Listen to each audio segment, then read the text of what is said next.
This is the exact area where the 3-year-old child and his father were traveling before they got hit by an oncoming vehicle. This is the home that the father rushed the child to for help. There's a rush to stabilize these rocks, as ODOT says that there could be more that possibly fall. The 2 suspects are being held here at the Oklahoma County Jail, both accused of murder. Hunter McKee, News 9. Oklahoma City Police responded to nearly 800 firework-related calls this past 4th of July. Some of those turned out to be quite severe. Right here is a trail of grease left behind during a theft from one neighbor to the other. The baby was rushed here to Grady Memorial Hospital, where doctors say they immediately suspected child abuse. Those who represent police here in the state of Oklahoma will tell you they're not trying to cause any harm to the public. Well, there is one thing for certain. Alyssa Pinkley's loss turned out to be OU Gymnastics' gain.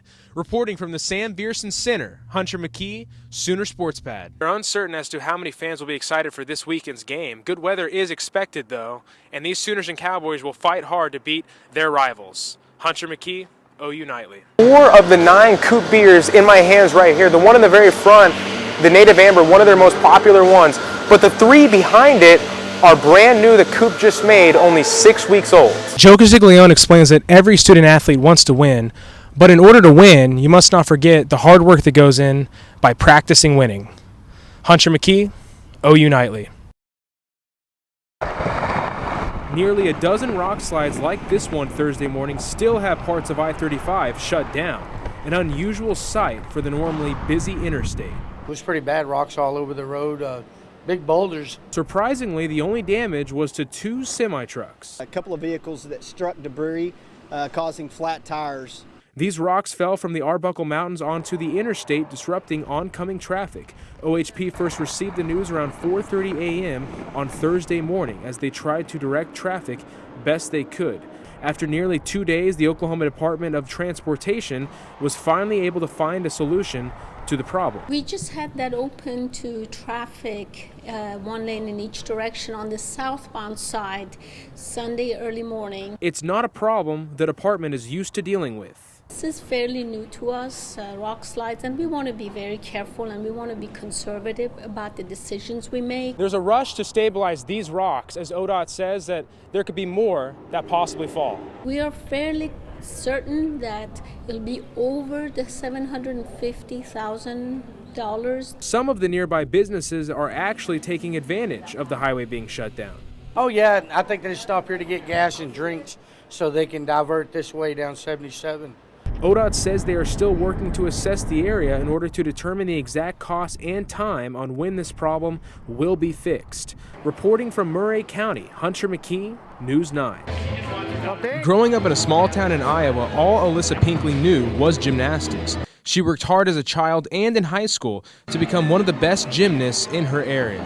At that level, it's very intense. You practice twice a day. It takes up so much more time than anyone thinks when you're in that level. What she didn't know was that an unexpected obstacle would crop up, a collapsed hip. It was devastating. Gymnastics was my life, and my goal was the Olympics.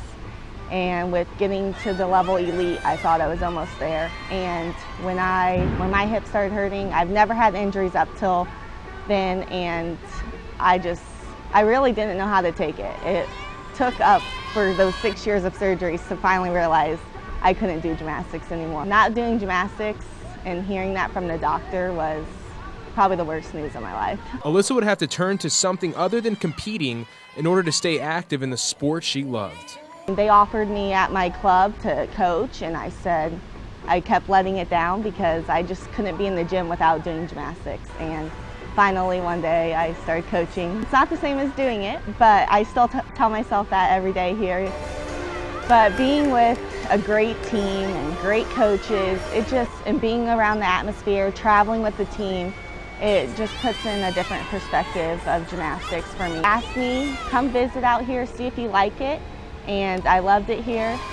And they came back to me and offered me a manager's position. And I am working with the #1 gymnastics team in the country.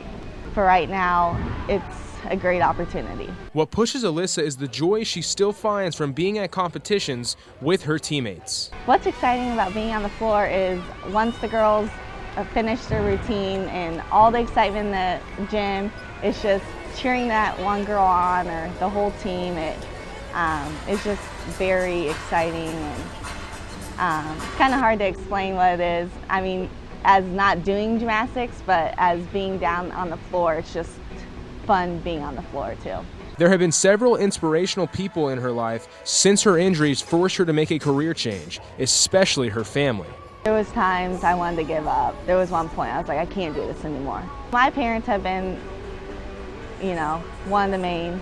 Obviously Kelly as my physical therapist.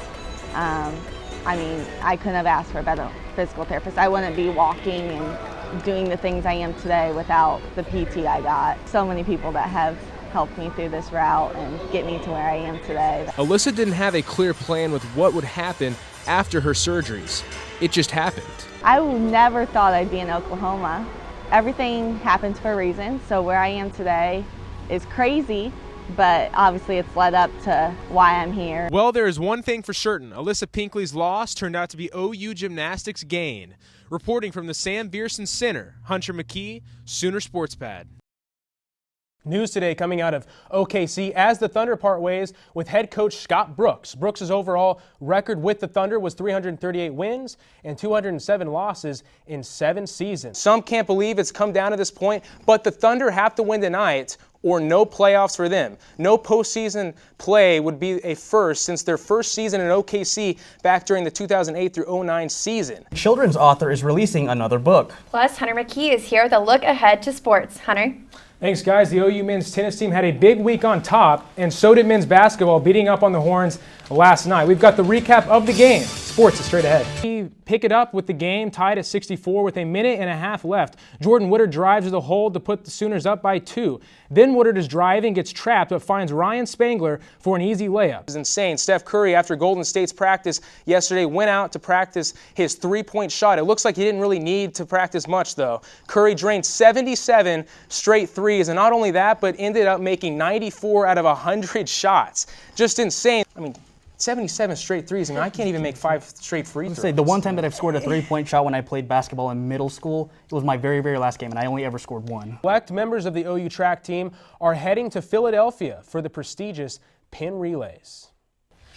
So, guys, I mean, if you were the dog, you can't blame the dog on the treats, right? Yeah, I know. I bet Cyrus is in a doggy food coma today. In other OU sports, the men's tennis team is now ranked #1 in the country for the second time in program history. The men are now 10-0 after their big weekend in Chicago, winning the indoor championship. You can watch the men as they take on 13th ranked Texas A&M Friday in College Station.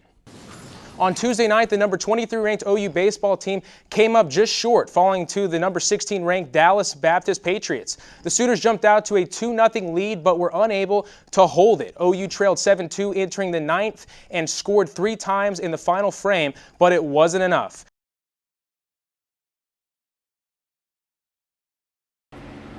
An Oklahoma father is in loss of words after tragically losing his 3-year-old son last night. We make this walk 15 times a day, you know. We make the same walk. But this time, the father was met head-on by a car. Tried to move my son, push my son out the way, but that was too fast. As the car came speeding by, it left a lifelong memory of sorrow for the father and this Shawnee family. I went and picked him up, and I was trying to get him to talk to me. And he was looking at me, and The vehicle is said to be a white Mazda with an orange and black sticker in the rear view mirror. This is the exact area where the 3-year-old child and his father were traveling before they got hit by an oncoming vehicle. This is the home that the father rushed the child to for help. He told me, he's like, Charlie, it's not no good, man. I was like, what's wrong? He goes, kid's dead on my front porch. Others in the neighborhood are trying to support the family best they can. Put stuffed animals, flowers. We're all a family around this community. We help each other, and that's what we wanted to do. Somebody knows who this dude is. Please let us know, man. Please just let us know. From Shawnee, Hunter McKee, News 9.